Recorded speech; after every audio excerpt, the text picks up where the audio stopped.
Guys, ಗಂಟ್ಲು ಕಡ್ದಾಗ ಈ ತರ ಕಷಾಯ ಮಾಡ್ಕೊಂಡು ಕುಡಿದ್ರೆ ಗಂಟ್ಲು ನೋವೆಲ್ಲ ಮಾಯ ಆಗ್ಬಿಡುತ್ತೆ. ನಮ್ಮನೆ ಎದುರುಗಡೆನೆ ಟ್ರೈನ್ ಹೋಗೋದ್ರಿಂದ ಹತ್ರದಲ್ಲೇ ಟ್ರೈನ್ ನೋಡ್ಬೋದು. ನಾನು ಇವತ್ತು ತಲೆ ಸ್ನಾನ ಮಾಡ್ಕೊಂಡು ಬಿಸಿಲಲ್ಲಿ ಆರ್ಸ್ಕೊಂತ ಕುತ್ಕೊಂಡಿದೀನಿ. ಬಾಣಂತಿ ಅಲ್ವಾ, ಹಾಗಾಗಿ ನಮ್ ಪಾಪುನ ಆಟ ಆಡ್ಸ್ತಾ ಕುತ್ಕೊಂಡಿದ್ದಾರೆ. ನಮ್ಮ ಅಥರ್ವನ್ನ ಇವತ್ತು ಕಟ್ಟಿಂಗ್ ಶಾಪಿಗೆ ಕರ್ಕೊಂಡು ಹೋಗ್ಬೇಕಾಗಿತ್ತು. ಸೆಲೂನಿಗೆ ಅಮ್ಮ ಕರ್ಕೊಂಡು ಹೋಗ್ತಾ ಇದಾರೆ. ಈ ತರ ಹೊರಗಡೆ ಎಲ್ಲ ವೆದರ್ ನೋಡಿದೆ ಎಷ್ಟು ದಿನ ಆಗ್ಬಿಟ್ಟಿತ್ತು ಅನ್ನಂಗ್ ಆಗ್ಬಿಟ್ಟಿದೆ ನನ್ಗಂತೂ. ಹೇರ್ ಕಟ್ ಮಾಡಿಸ್ಕೊಂಡ್ ಬರ್ಬೇಕಾದ್ರೆ ಮಳೆ ಬರ್ತಾ ಇತ್ತು. ಬನ್ನಿ ಗೈಸ್, ಇವತ್ತಿನ ಬ್ಲಾಗ್ ಹೇಗಿದೆ ಅಂತ ನೋಡೋಣ. Welcome back to Bindu YouTube channel. ಇವತ್ತಿನ ಕತೆ ನಿಮ್ಮ ಜೊತೆ. Hi guys, good morning. ಇವಾಗಷ್ಟೇ ಎದ್ದಿದ್ದೀನಿ. ನಮ್ಮ ಪಾಪು ನೋಡಿ ಅಲ್ಲೇ ಮಲ್ಕೊಂಡಿದ್ದಾನೆ. ಚಿನ್ನಪ್ಪ ನಿದ್ದೆ ಮಾಡ್ತಾ ಇದ್ದಾನೆ. ಏನು ಗೊತ್ತಾ ಗೈಸ್, ಇವತ್ತು ನಮ್ಮ ಅಥರ್ವಂಗೆ ಸ್ಕೂಲಿಗೆ ಕಳ್ಸೋದ್ರೊಳಗೆ ಹೇರ್ ಕಟ್ ಮಾಡಿಸ್ಬೇಕು ಅಂತ ಹೇಳಿ ನಮ್ಮ ಅಥರ್ವಂಗೆ ಹೇರ್ ಕಟ್ಟಿಗೆ ಕರ್ಕೊಂಡು ಹೋಗೋಕ್ಕೆ ನಮ್ಮಮ್ಮ ರೆಡಿ ಆಗ್ತಾ ಇದ್ದಾರೆ. ಅವನು ಈಗಷ್ಟೇ ಹುಲಿ ಮುಖ ತೊಳೆಸ್ಬಿಟ್ಟು ರೆಡಿ ಮಾಡಿಸ್ಕೊಂಡಿದ್ದಾರೆ. ನೋಡಿ, ಏನಿಲ್ಲ ಅವನು ಜಸ್ಟ್ ಬ್ರಷ್ ಕೂಡ ಮಾಡಿಲ್ಲ. ಅಲ್ಲನ ಚಿನ್ನ, ಹಾಗೆ ಹೊರಟಿದ್ಯಲ್ಲನೋ. ಬ್ರಷ್ ಮಾಡಿದ್ದೀನ? ಶಿಶಿ ಕಪ್ಪು ಗಲೀಜು. ನೋಡಿ ಗೈಸ್, ಅವಾಗ ಅಷ್ಟೇ ಎದ್ದಿದ್ದಾನೆ. ಅಷ್ಟೇ ಹೇರ್ ಕಟ್ ಮಾಡಿಕೊಂಡು ಆಮೇಲೆ ಸ್ಕೂಲಿಗೆ ಹೋಗೋದು ಅಂತ ಹೇಳಿ ಹೊರಟಿದ್ದಾನೆ. ನಾವು 8 ಗಂಟೆ ಅಷ್ಟೊತ್ತಿಗೆ ಆಟೋಕ್ಕೆ ಬರೋಕ್ಕೆ ಹೇಳಿದ್ವಿ. ಅವ್ರು ನೋಡಿದ್ರೆ 7 ಗಂಟೆಗೆ ಬಂದುಬಿಟ್ಟಿದ್ದಾರೆ. ಹಾಗಾಗಿ ಅರ್ಜೆಂಟಾಗಿ ರೆಡಿಯಾಗಿ ಹೋಗ್ತಾ ಇದ್ದಾರೆ. ನೋಡಿ, ಹೊರಗಡೆ ಆಟೋ ಬಂದು ನಿಂತ್ಕೊಂಡಿದೆ. ಈ ಥರ ಹಿಂಗೆ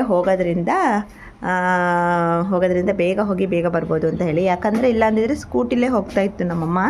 ಸ್ಕೂಟಿಲಿ ಹೋದರೆ ಮಳೆ ಗಿಳೆ ಬಂದರೆ ಮತ್ತೆ ಕಷ್ಟ ಆಗುತ್ತೆ. ಆ ಥರವನ್ನು ಬೇರೆ ಕರ್ಕೊಂಡು ಹೋಗೋಕ್ಕೆ ಅಂತ ಹೇಳಿ ಆಟೋದಲ್ಲಿ ಹೋಗ್ತಾ ಇದ್ದಾರೆ.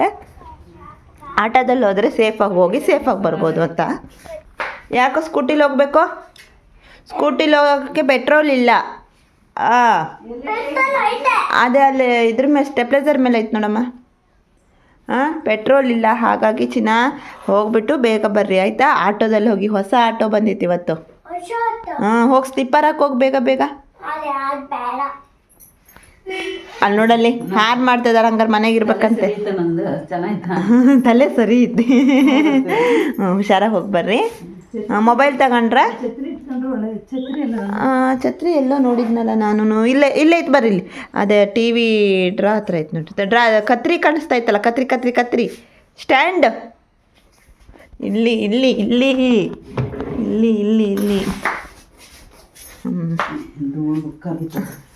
ಸುಮಾರು ದಿನ ಆಯ್ತಲ್ಲ ಅಲ್ಲೇ ಇದ್ಬಿಟ್ಟು, ಹಾಗಾಗಿ ಧೂಳಾಗಿತ್ತೆ. ಹಾಕೊಂಡೇನೋ ಸ್ಲಿಪ್ಪರು? ಅಮ್ಮ ಫುಲ್ಲು ಶಾರ್ಟಾಗಿ ಏನು ಮಾಡ್ಸೋಕ್ಕೆ ಹೋಗ್ಬೇಡ್ರಿ, ಲೈಟಾಗಿ ಕಟ್ಟಿಂಗ್ ಮಾಡಿಸ್ರಿ. ಮುಂದ್ಗಡೆ ಎಲ್ಲ ತೆಗೆದ್ಬಿಡ್ತಾನೆ ಫುಲ್ ಹತ್ತ. ಅಷ್ಟೇ ಮಾಡಕ್ಕೆ ಹೇಳ್ರಿ. ಅವ್ರಿಗೆ ಹೆಂಗೆ ಗೊತ್ತಾಗ್ತಿತ್ತು? ಅಜ್ಜಿತ್ತು ಬಂದಾಗ ಮಾಡಿತ್ತಲ್ಲ ಅಷ್ಟು ಮಾಡಿರಿ ಅಂದರೆ. ಏನು ಹುಡುಗರಿಗೇನೆ ಇವನೊಬ್ಬನೇನಾ? ಏನೋ ಅಷ್ಟೊಂದು ಫುಲ್ ಶಾರ್ಟಾಗಿ ಏನು ಮಾಡಬೇಡ್ರಿ, ಲೈಟಾಗಿ ಮಾಡಿರಿ ಅಂತ ಹೇಳ್ರಿ. ಎದುರುಗಡೆ ಫುಲ್ ಕಟ್ ಮಾಡಿಬಿಡ್ತಾರೆ. ಹಾಗಾಗಿ ಹಿಂದ್ಗಡೆ ಎಲ್ಲ ಶಾರ್ಟ್ ಇದ್ರೂ ಪರವಾಗಿಲ್ಲ, ಮುಂದ್ಗಡೆ ಸ್ವಲ್ಪ. ಬಾಯ್ ಚಿನ್ನ, ಬಾಯ್. ಹೋಗ್ತಾ ಇದ್ದಾರೆ ಗೈಸ್, ಹೋಗಿ ಬರ್ತಾರೆ. ಬೇಗ ಹೋಗಿ. ನಾನಿವಾಗ ನಮ್ಮ ಪಾಪನ್ನ ನೋಡ್ಕೋಬೇಕು. ಅಮ್ಮ ಇದ್ದಾರೆ ಅಂದರೆ ಟೆನ್ಷನ್ ಇರಲ್ಲ. ಸ್ವಲ್ಪ ಹತ್ರನೂ ಸ್ವಲ್ಪ ಧೈರ್ಯ ಇರುತ್ತೆ. ಬಿಡು, ಯಾರೊಬ್ರು ಇದ್ದಾರೆ, ಸಮಾಧಾನ ಮಾಡ್ತಾರೆ ಅಂತ ಹೇಳಿ. ಬಾಯ್. ಹೋಗ್ಬಿಟ್ಟು ಆ ಕಡೆ ಹತ್ತು.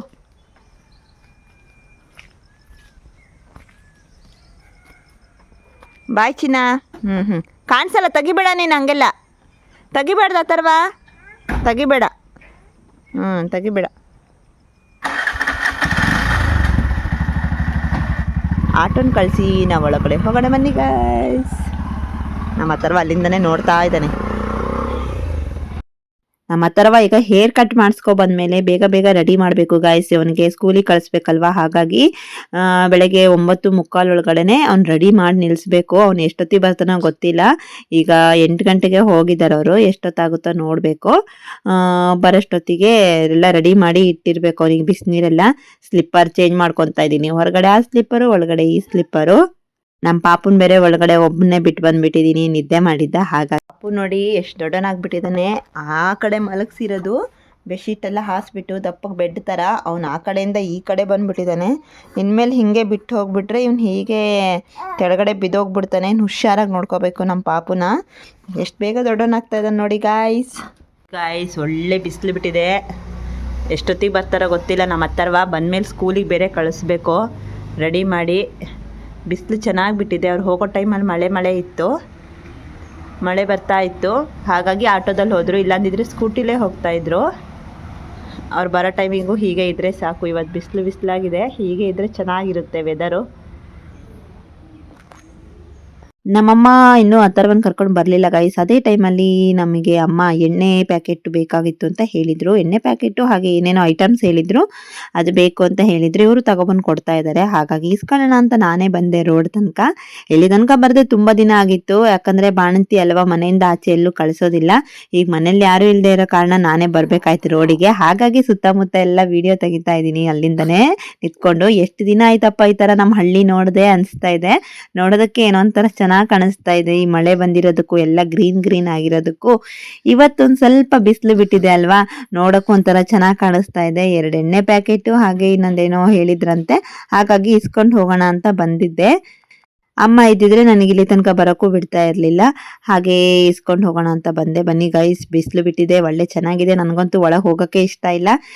ಒಳಗಡೆ ಇದ್ದು ನನಗೆ ಒಂಥರ ಬಾವಿಯಲ್ಲಿರೋ ಕಪ್ಪೆ ಫೀಲಿಂಗ್ ಆಗ್ತಾ ಇದೆ, ಪಂಜರದ ಪಕ್ಷಿ ಅನ್ನೋ ಥರ. ಯಾವಾಗಪ್ಪ ಹೊರಗೆ ಬರ್ತೀನಿ ರೋಡಿಗೆಲ್ಲ ಅಂತ ಅನಿಸ್ಬಿಟ್ಟಿದೆ.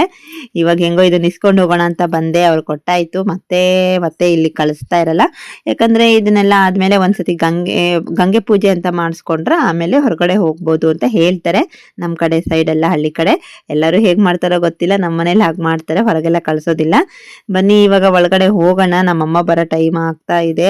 ಪಾಪು ಬೇರೆ ಒಳಗೆ ಒಬ್ಬನೇ ಇದ್ದಾನೆ. ನಾನು ಸುಮಾರು ಹೊತ್ತು ಇವ್ರ ಹತ್ರ ಇಲ್ಲೇ ನಿಂತ್ಕೊಬಿಟ್ಟೆ ಮಾತಾಡ್ಕಂತ. ಪಾಪು ಮಲ್ಕೊಂಡಿದ್ದಾನ ಎದ್ದಿದ್ದಾನ ಗೊತ್ತಿಲ್ಲ. ಅವ್ನು ಎದ್ದ ಅಂದ್ರೆ ಜೋರಾಗಿ ಬಿಟ್ಬಿಡ್ತಾನೆ ವಾಯ್ಸು. ಅವನು ಸುಮ್ಮನೆ ಇರ್ಸೋಕ್ಕೆ ಆಗಲ್ಲ. ಅಳಕ್ಕೆ ಹಿಡಿದ್ಬಿಟ್ಟ ಅಂದರೆ ಸಖತ್ತು ಹಠ ಮಾಡ್ತಾನೆ. ನಮ್ಮ ಅಥರ್ವ ಸಣ್ಣಕ್ಕಿದ್ದಾಗ ಇಷ್ಟೊಂದು ಹಠ ಮಾಡ್ತಾ ಇರಲಿಲ್ಲ, ಆದರೆ ಈ ಪಾಪು ಅಂತೂ ತುಂಬ ಹಠ ಮಾಡ್ತಾ ಇದ್ದಾನೆ. ಅದರಲ್ಲೂ ಫಸ್ಟ್ ಹುಟ್ಟಿದಾಗ ಈಸಿಯಾಗಿ ನೋಡ್ಕೋಬೋದು ಅನಿಸುತ್ತೆ. 2ನೇ ಪಾಪು ಆದಾಗ 2 ಕಾಡ್ತಾ ಇರ್ತಾವಲ್ವ, ಹಾಗಾಗಿ ಸ್ವಲ್ಪ ಕಷ್ಟ ಅನಿಸುತ್ತೆ. ಅದರಲ್ಲೂ ನಮ್ಮ ಸಣ್ಣ ಪಾಪು ಜಾಸ್ತಿನೇ ಹೇಳ್ತಾನೆ, ಜಾಸ್ತಿ ಒಂಥರ ಕಿರಿಕಿರಿ. ಹಾಗಾಗಿ ಅವನ್ನ ಬಿಟ್ಟು ಎಲ್ಲೂ ಹೋಗಂಗಿಲ್ಲ. ಎಷ್ಟೊತ್ತಿಗೆ ಅಳ್ತಾನೋ ಎಷ್ಟೊತ್ತಿಗೆ ನಗ್ತಾನೋ ನೋಡ್ತಾನೆ ಇರಬೇಕು. ನೋಡಿ ಗೈಸ್, ಇವಾಗಷ್ಟೇ ಬಿಸಿಲು ಬಿಟ್ಟಿದೆ ಅಂತಿದ್ದೆ. ಬಿಸಿಲು ಯಾವಾಗ ಬಿಡುತ್ತೆ, ಮಳೆ ಯಾವಾಗ ಬರುತ್ತೆ ಅನ್ನೋದೇ ಗೊತ್ತಾಗಲ್ಲ. ಈಗ ಮಳೆ ಸ್ಟಾರ್ಟ್ ಆಗಿಬಿಟ್ಟಿದೆ, ಅಷ್ಟೊಂದು ವಿಡಿಯೋದಲ್ಲಿ ಗೊತ್ತಾಗ್ತಿಲ್ಲ ಅನ್ಸುತ್ತೆ. ಈಗ ಮಳೆ ಬರ್ತಾ ಇದೆ. ಈಗಷ್ಟೇ ಚೆನ್ನಾಗಿ ಬಿಸಿಲು ಬಿಟ್ಟಿತ್ತು. ನಮ್ಮಮ್ಮರು ಬರೋಷ್ಟೊತ್ತಿಗೆ ನೋಡಿ ಛತ್ರಿ ಇಟ್ಕೊಂಡೇ ಬರ್ತಾ ಇದ್ದಾರೆ. ಮಳೆ ಬರ್ತಾ ಇದೆ ಇವಾಗ. ಅಥರ್ವ ಬಂದ, ನೋಡು ಮಮ್ಮಿ ಕಟಿಂಗ್ ಹೀಗೆ ಮಾಡಿಸ್ಕೊ ಬಂದಿದ್ದೀವಿ ಅಂತ ಹೇಳಿ ಬರ್ತಾನೆ ಇವಾಗ ತೋರಿಸೋದಕ್ಕೆ. ಅವನಿಗೆ ಈ ತರ ಹೊರಗಡೆ ಹೋಗ್ಬಿಟ್ಟು ಮನೆಗೆ ಬರೋದು ಅಂದ್ರೆ ತುಂಬಾ ಖುಷಿ. ಅದರಲ್ಲೂ ಯಾವಾಗ್ಲೂ ಹೇಳ್ತಾ ಇರ್ತಾನೆ, ನಂಗೆ ಹೇರ್ ಕಟಿಂಗ್ ಮಾಡಿಸಿ ಅಂತ ಹೇಳಿ. ಇವತ್ತು ಹೋಗಿ ಬಂದಿದ್ದಾನೆ. ನೋಡಿ ಗೈಸ್, ಯಾವ ತರ ಕಾಣಿಸ್ತಾ ಇದ್ದಾನೆ. ಚೆನ್ನಾಗಿ ಹತ್ತನೆ ಮಾಡಿದ್ದಾರೆ, ಪರವಾಗಿಲ್ಲ. ಬೇಗ ಬೆಳೆಯೋದು ಇಲ್ಲ. ನಮಗೆ ಹಗ್ಲಾಗ್ಲ ಕರ್ಕೊಂಡು ಹೋಗೋಕ್ಕೂ ಆಗಲ್ಲ. ಕರೆಕ್ಟಾಗೇ ಇದೆ. ಕಟ್ ಮಾಡಿಸಿರೋದನ್ನು ಶಾರ್ಟ್ ಆಗಿ ಮಾಡಿಸ್ಕೊ ಬಂದಿದ್ದಾರೆ ನಮ್ಮಮ್ಮ. ಚೆನ್ನಾಗಿ ಕಾಣಿಸ್ತಾ ಇದ್ದಾನೆ. ಏನೋ ಚಾಕ್ಲೇಟ್ ಬೇರೆ ಕೊಡ್ಸಿದ್ರಂತೆ, ಅದನ್ನ ತೋರಿಸ್ತಾ ಇದ್ದಾನೆ. ಸರಿ, ಇನ್ನೇನು ಒಳಗಡೆಯಿಂದ ಹೋಗಲ್ಲಲ್ವಾ ಕಟಿಂಗ್ ಮಾಡಿಸ್ಕೊಂಡು ಬಂದ್ಮೇಲೆ, ಹಾಗಾಗಿ ಹಿಂದ್ಗಡೆಯಿಂದ ಬರೋಣ ಬಾ ಅಂತ ಹೇಳ್ಬಿಟ್ಟು ನಮ್ಮಮ್ಮ ಅವನ್ನ ಕರ್ಕೊಂಡು ಬರ್ತಾ ಇದ್ದಾರೆ. ಮಳೆ ಬೇರೆ ಬರ್ತಾ ಇದೆ ಅಲ್ವಾ, ಹಾಗಾಗಿ ಛತ್ರಿ ಇಟ್ಕೊಂಡು ಆ ಕಡೆಯಿಂದ ಬರ್ತೀವಿ ನಾವು ಅಂತ ಹೇಳಿ ಈ ಕಡೆಯಿಂದ ಬರ್ತಾ ಇದ್ದಾರೆ ಅವರು. ನಾನು ಅಷ್ಟರೊಳಗೆ ಬೇಗ ಗೀಸರಲ್ಲಿ ನೀರು ಆನ್ ಮಾಡಿ ಬಂದಿದ್ದೀನಿ. ಇನ್ನು ಪಟಪಟ ಅವನಿಗೆ ಸ್ನಾನ ಮಾಡಿಸಿ, ಟಿಫಿನ್ ತಿನ್ನಿಸಿ, ಲಂಚ್ ಬಾಕ್ಸ್ ರೆಡಿ ಮಾಡಿ, ಆಮೇಲೆ ಇವನಿಗೆ ಹೊರಗಡೆ ಕರ್ಕೊಬಂದ್ಬಿಟ್ರೆ ಸ್ಕೂಲಿಗೆ ಕಳಿಸ್ಬೋದು. ಇಲ್ಲ ಅಂದ್ರೆ ಕಷ್ಟ ಆಗುತ್ತೆ, ಲೇಟ್ ಆಗುತ್ತೆ ಅಂತೇಳಿ ಪಟಪಟ ಮಾಡಿಬಿಟ್ವಿ ಕೆಲಸನ. ಅಂತೂ ಹೇಗೋ ಅವನಿಗೆ ವ್ಯಾನಲ್ಲೇ ಕಳಿಸೋ ಹಾಗಾಯ್ತು. ಇಲ್ಲಾಂದ್ರೆ ಅಮ್ಮನೇ ಸ್ಕೂಟಿಲಿ ಕರ್ಕೊಂಡೋಗಿ ಬಿಟ್ಟು ಬರಬೇಕಾಗಿತ್ತು. ಏನೋ ವ್ಯಾನ್ ಟೈಮಿಗೆ ಪಟಪಟ ರೆಡಿ ಮಾಡಿದ್ವಿ. ಹೇಗೋ ಅಥರ್ವನು ರೆಡಿ ಆಯ್ದ. ಯಾವುದೇ ತರ ಹಠ ಮಾಡಲಿಲ್ಲ, ಸ್ಕೂಲಿಗೆ ಹೋಗಲ್ಲ ಅಂತ ಹೇಳ್ಬಿಟ್ಟು. ಒಂದೊಂದ್ಸತಿ ಹಠ ತೆಗಿತಾನೆ, ನಾನು ಹೋಗಲ್ಲ ಅಂತ ಹೇಳಿ. ಇವತ್ತು ಚೆನ್ನಾಗೇ ಇದ್ದ. ನೋಡಿ ಗೈಸ್, ಇವಾಗಷ್ಟೇ ಮಳೆ ಬಂದ್ಬಿಟ್ಟು ಇಷ್ಟು ನೀರಾಯ್ತು. ಇವಾಗ ಮತ್ತೆ ಬಿಸಿಲು ಬಿಡ್ತು. ಇದು ಹೇಳಕ್ಕೆ ಬರಲ್ಲ ಈ ವರ್ಷದ ಮಳೆಗಾಲ. ಯಾವಾಗ ಮಳೆ ಬರುತ್ತೆ, ಯಾವಾಗ ಬಿಸಿಲು ಬಿಡುತ್ತೆ ಅನ್ನೋದೇ ಗೊತ್ತಾಗಲ್ಲ. ಬಾಯಿ ಮಾಡಿ ಹೋಗ್ತಾ ಇದ್ದಾನೆ. ಅಲ್ಲಿ ಹೋಗ್ತಾ ಇದ್ದಂಗೆ ಮಮ್ಮಿ ಸುಮ್ಮನೆ ಹೇಳ್ತೀಯ, ವ್ಯಾನೇ ಬಂದಿಲ್ಲ ಅಂತ ಹೇಳ್ಬಿಟ್ಟು ಮತ್ತೆ ರಿಟರ್ನ್ ಬಂದಿದ್ದಾನೆ. ಒಂದ್ 2 ನಿಮಿಷ ಟೈಮ್ ಐತಿ ಅಂದ್ರೂ ಅವ್ನು ಸುಮ್ಮನೆ ಇರಲ್ಲ. ಅಲ್ಲಿಗೆ ಬರೋದು ಇಲ್ಲಿಗೆ ಬರೋದು ಮಾಡ್ತಾನೆ ಇರ್ತಾನೆ. ಬಂದು ಒಂದೇ 1 ನಿಮಿಷಕ್ಕೆ ಮತ್ತೆ ವ್ಯಾನ್ ಹಾರ್ನ್ ಆಯ್ತು. ವ್ಯಾನ್ ಬಂತು ಮಮ್ಮಿ ಅಂತ ಮತ್ತೆ ಓಡ್ ಹೋದ. ಇನ್ನು ಸ್ಕೂಲಿಗೆ ವ್ಯಾನಿಗೆ ಕಳಿಸ್ಬಿಟ್ಟು ನಮ್ಮಮ್ಮ ರಿಟರ್ನ್ ಬರ್ತಾ ಇದ್ದಾರೆ. ಅವ್ನು ಬರೋದ್ರೊಳಗೆ ಇನ್ನು ಎಷ್ಟೇ ಕೆಲಸ ಇದ್ರು ಮುಗಿಸ್ಕೋಬೇಕು. ಇಲ್ಲ ಅಂದ್ರೆ ಅವನ ಜೊತೆನೆ ಆಗ್ಬಿಡುತ್ತೆ ಅವ್ನ ಕಿತಾಪತಿ. ಅವ್ನು ಎಲ್ಲಿಗೆ ಹೋಗ್ತಾರೋ ಅಲ್ಲೆಲ್ಲ ಬರ್ತಾನೆ. ಏನ್ ಕೆಲಸ ಮಾಡ್ತಾರೋ ಆ ಕೆಲಸ ನಾನು ಮಾಡ್ತೀನಿ ಅಂತ ಅಂತ ಬರ್ತಾನೆ. ಹಾಗೆ ಇಲ್ಲಿ ನಮ್ಮ ಮನೆಯಲ್ಲಿ ಪಕ್ಕದ ಮನೆಯವರು ಪೊಲೀಸ್ ಬಾಬು ಬಂದಿದ್ರು.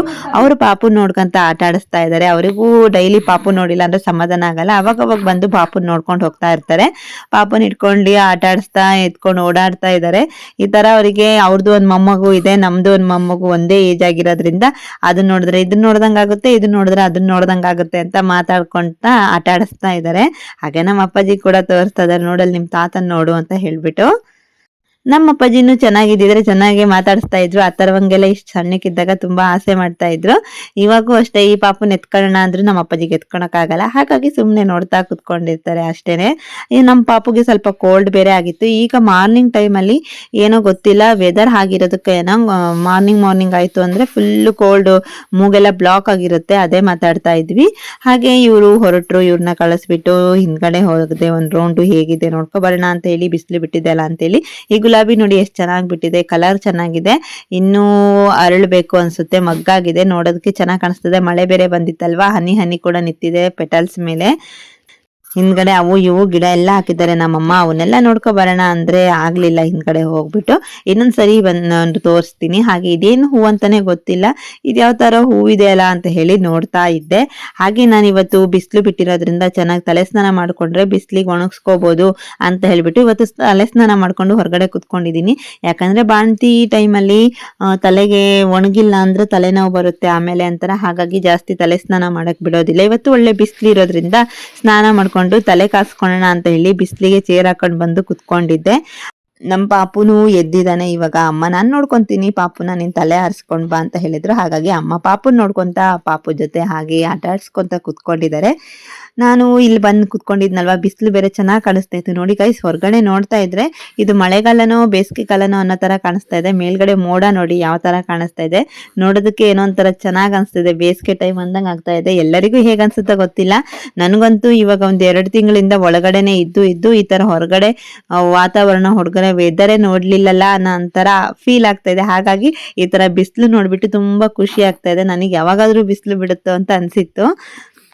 ಅದೇ ಟೈಮಲ್ಲಿ ಟ್ರೈನ್ ಬಂತು. ಇವತ್ತು ಟ್ರೈನ್ ಹಾರ್ನೇ ಮಾಡಿಲ್ಲ ಗಾಯ್ಸ್, ಹಾಗೆ ಬಂದ್ಬಿಟ್ಟಿದೆ. ಯಾರಾದ್ರೂ ಅಡ್ಡ ದನ ಕರುಗಳಿದ್ರೆ ಏನ್ ಮಾಡುತ್ತೋ ಗೊತ್ತಿಲ್ಲ, ಹಾರ್ನೇ ಮಾಡಿಲ್ದೆ ಈ ತರ ಬಂದ್ಬಿಟ್ಟಿದೆ ಟ್ರೈನು.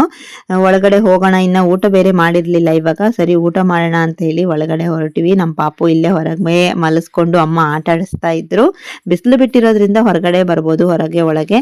ಅದೇ ಮಳೆ ಬರ್ತಾ ಇತ್ತು ಅಂದ್ರೆ ಒಳಗಡೆನೇ ಇರ್ಬೇಕು. ಅವಾಗೆ ಬಾವಿಲಿರೋ ಕಪ್ಪೆ ತರ ಆದಂಗ ಆಗ್ಬಿಡುತ್ತೆ. ಏನಪ್ಪಾ ಇದು, ಎಲ್ಲೂ ಹೊರಗೆ ಹೋಗಕ್ ಆಗ್ತಾ ಇಲ್ಲ ಅನ್ನೋ ತರ ಫೀಲ್ ಆಗುತ್ತೆ. ಈ ತರ ಬಿಸಿಲು ಬಿಟ್ರೆ ಒಂಚೂರು ಆ ಕಡೆ ಈ ಕಡೆ ಓಡಾಡ್ತಾ ಇದ್ರೆ ಅಷ್ಟೊಂದು ಬೋರ್ ಅನ್ಸಲ್ಲ. ನಮ್ಮ ಅಥರ್ವ ನೋಡಿ ಬಂದೇ ಬಿಟ್ಟ. ಅವನಿಗೆ ಕಳಿಸಿದ್ವಿ ಅಂದ್ರೆ ಅದೆಷ್ಟು ಬೇಗ ಟೈಮ್ ಆಗುತ್ತೋ ಗೊತ್ತೇ ಆಗಲ್ಲ, ಬಂದ್ಬಿಡ್ತಾನೆ. 3:15 ಅವನಿಗೆ ಸ್ಕೂಲ್ ಬಿಡ್ತಾರೆ, 3:45 4 ಗಂಟೆ ಬರ್ತಾನೆ. ಇಲ್ಲ ಅಂದ್ರೆ ಒಂದೊಂದ್ಸತಿ 4:15 5 ಗಂಟೆನೂ ಆಗುತ್ತೆ.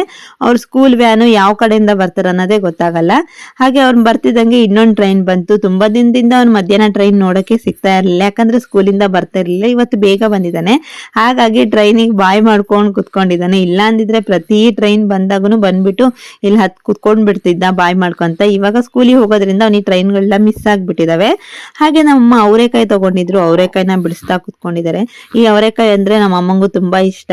ಇದರಲ್ಲಿ ವೆರೈಟಿ ರೆಸಿಪಿ ಮಾಡ್ಬೋದು. ನಮ್ಮಮ್ಮ ಸಾಂಬಾರು ಹಾಗೆ ಇದ್ರ ಪಲ್ಯ, ಹಾಗೆ ಸಪರೇಟ್ ಆಗಿ ಜಾಸ್ತಿ ಇದ್ರೆ ಬೇಸಡ ಅಂತ ಹೇಳ್ತಾ ಇದ್ರು. ಹಾಗಾಗಿ ಸುಮಾರೇ ಇದ್ವು ಅವರೆಕಾಯಿ. ಹಾಗಾಗಿ ಉಪ್ಪಾಕಿ ಬೇಯಿಸಿದ್ರೆ ಚೆನ್ನಾಗಿರುತ್ತೆ ತಿನ್ನಕ್ಕೆ ಅಂತ ಹೇಳಿ ಅಮ್ಮ ಇಷ್ಟನ್ನ ಉಪ್ಪಾಕಿ ಬೇಯಿಸಿದ್ದಾರೆ. ಚೆನ್ನಾಗಿರುತ್ತೆ ಅದನ್ನ ಕೂಡ ತಿನ್ನೋದಕ್ಕೆ. ಹಾಗೆ ಸ್ವಲ್ಪ ಗಂಟ್ಲು ಕಡ್ದಂಗ ಆಗಿತ್ತು ಅಂತ ಹೇಳಿ ಕಷಾಯ ಮಾಡ್ಕೊಡ್ತಾ ಇದ್ದೆ ನಮ್ಮ ಅಮ್ಮಂಗೆ. ಗೈಸ್, ಈ ತರ ಕಷಾಯ ಮಾಡ್ಕೊಂಡ್ ಕುಡಿದ್ರೆ ಗಂಟ್ಲು ನೋವೆಲ್ಲ ಹೋಗ್ಬಿಡುತ್ತೆ. ಏನು ಇಲ್ಲ ಗೈಸ್, ಈ ಕಷಾಯಕ್ಕೆ ಶುಂಠಿ ಹಾಗೆ ಕಾಳುಮೆಣಸಿನಕಾಳು, ತುಳಸಿ ಎಲೆನ ಚೆನ್ನಾಗಿ ಜಜ್ಜಿಬಿಟ್ಟು ಹಾಕಿ ಕುದಿಸಿ ಸ್ವಲ್ಪ ಬೆಲ್ಲ ಹಾಕೊಂಡು ಸ್ವಲ್ಪ ಹಾಲು ಹಾಕಿ ಕುಡಿದ್ರೆ ಗಂಟ್ಲು ನೋವು ಮಾಯ ಆಗ್ಬಿಡುತ್ತೆ ಗೈಸ್. ಓಕೆ ಗೈಸ್, ಇವತ್ತಿನ ಬ್ಲಾಗ್ ನ ಇಲ್ಲಿಗೆ ಮುಗಿಸ್ತಾ ಇದ್ದೀನಿ. ಈ ಬ್ಲಾಗ್ ಇಷ್ಟ ಆಗಿದ್ರೆ ಲೈಕ್ ಮಾಡಿ, ಶೇರ್ ಮಾಡಿ, ಕಮೆಂಟ್ ಮಾಡಿ, ಸಬ್ಸ್ಕ್ರೈಬ್ ಮಾಡ್ಕೊಂಡೆ ಯಾರಾದ್ರೂ ನೋಡ್ತಾ ಇದ್ರೆ ಸಬ್ಸ್ಕ್ರೈಬ್ ಮಾಡ್ಕೊಳ್ಳಿ. ಬಾಯ್ ಬಾಯ್ ಗೈಸ್.